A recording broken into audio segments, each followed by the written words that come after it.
Душка, может, поженимся?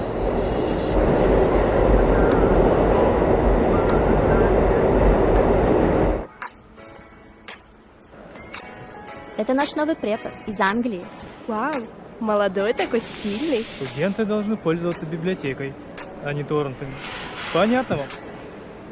Да я и не студент. А кто вы? Я препод. Сколько можно шуметь, молодой человек?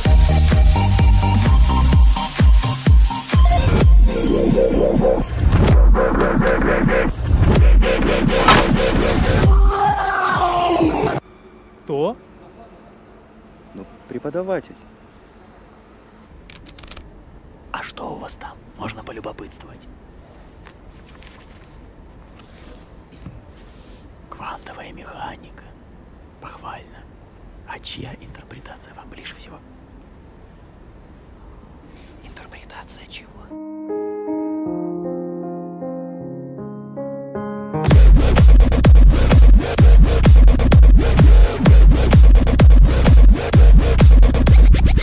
Можно вас на минутку?